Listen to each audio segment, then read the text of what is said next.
مرحبا بكم في قناة مطبخ تلمسان.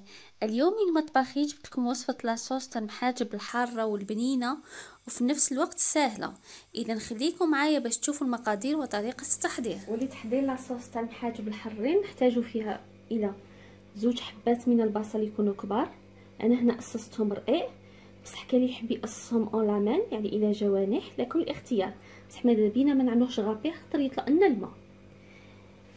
الى 3 حبات من الطماطم مسكرفجه، وكاين اللي يحب يقصها الى قطع صغيره كما تحبوا.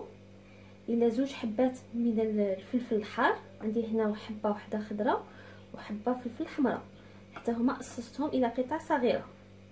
الى 2 معالق كبيره من الزيت، ملعقه صغيره من الطماطم المصبره، قليل من الشحم هنا اختياري راني عملته غابي، 2 سنينات تاع الثوم غابي، ملعقه صغيره من الملح حسب الذوق، وملعقه صغيره من الفلفل الاحمر الحار. ما عملتش تفاوه، عملت فلفل احمر الحار. اذا مباشره نفوتوا باش نحضروها. اذا فقيت نوضعوا البصل هو الاول، نزيدوا له الزيت ونعملوا على النار يتقلى. حطيت البصل على النار باش يتقلى، وكل مره نبدا نحرك فيه حتى يدبل لي.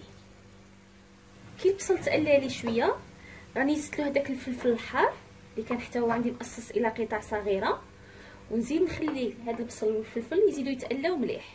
ها هو دا صايي البصل ديالي صاير دبال، راه تقلى مليح. حطيت هذاك الفلفل. في هذه المرحله نزيدوا له هذيك الطوماطيش،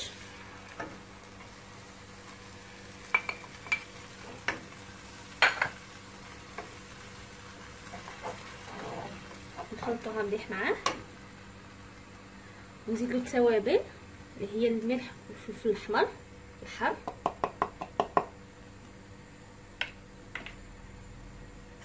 نزيد له دوك السنينات تاع الثوم،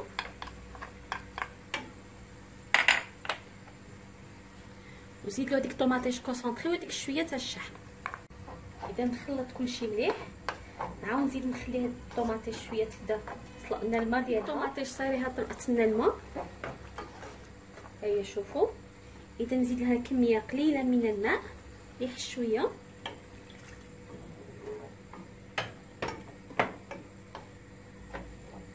صاي اكتفي.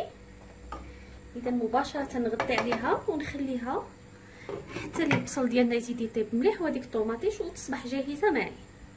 خليت هذيك لاصوص تجمر مليح حتى نشوف لي هذاك الماء، وكذلك هذاك البصل والطوماطيش طابوا لنا مليح. شوفوا كيفاش تجي، ما خصناش نخليو باقي فيها الماء بزاف، هكذا خصنا تجينا ناشفه. والذوق ديالها رائع، خاصه كي نعملوا لها الحر، الناس اللي يحبوا الحر تجي بنينه بزاف. اذا خويتها في الصحن باش نخليها تبرد لي مليح باش عاد نمشي نخدم بها المحاجب، خاطر كي نخدموا بها وهي سخونه تقطع لنا العجينه. نتمنى ان الوصفه تاع اليوم تكون نالت الاعجاب ديالكم. الى عجبتكم الوصفه ضغطوا على زر الاعجاب. اللي تشوفني اول مره ما تنساش باش تشترك معايا في القناه. راسلوني التعليقات ديالكم جميله، ونشوفكم في وصفه اخرى ان شاء الله.